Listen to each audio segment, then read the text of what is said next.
Gurudev, when I was a little kid and also as an adult, I was visited by the essence of somebody who had just passed away.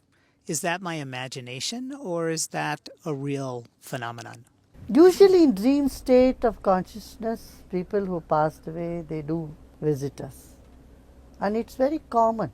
People, they visit you in dreams. But we don't have to take it too seriously because our own mind's impressions sometimes interfere there.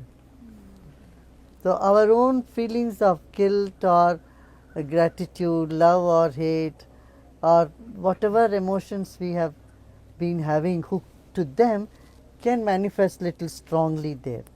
This is most possible scenario. But there are instances where they come and express their wish, their desires, they communicate in dreams, and then also in meditation. Many times in people, when they meditate, go deep in samadhi meditation, they can experience sense of fragrance or the presence. And the third scenario is when you intentionally invite them, invoke them, then they do make their presence felt. But there is no criteria whether it is true or whether it is your own imagination. That's why I say, take it easy. Hi, Guruji.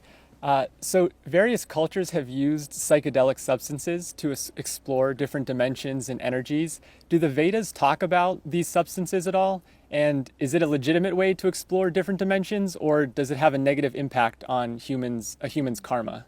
Well, the substances or drugs have opened up those ways because they could alter the chemical in the brain, so you could perceive differently. You get a peep into another dimension.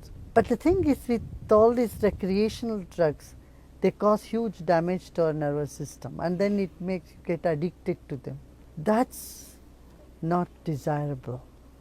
That's not something that helps you in your evolution. Yeah, in the ancient scriptures, they do say there are certain medicines, and that can bring you an elevated state of consciousness.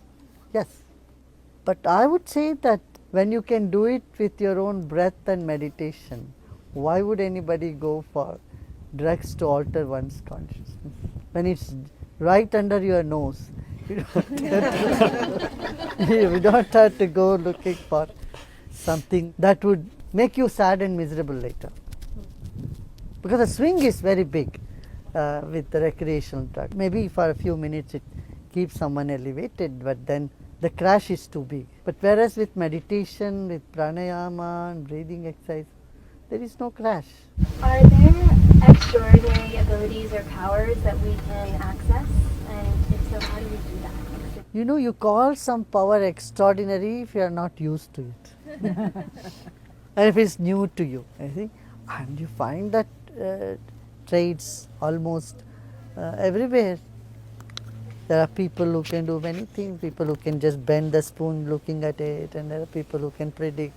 There are all psychic abilities that comes from. It's not a big deal, you know. They're all different training. If you get those trainings, then you can do that. You know, our kids, in Art of Living, we have this intuition process, totally blindfolded. The kids are able to read, write, ride bicycles, play video games, all blindfolded.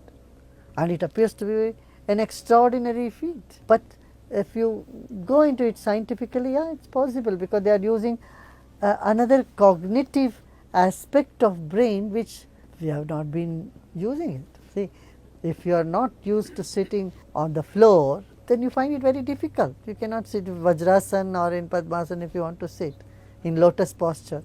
You have to train yourself a little bit. Like that, these different faculties can be trained, and which may appear to be somewhat extraordinary, but when you get used to it, it becomes an ordinary stuff, usual stuff.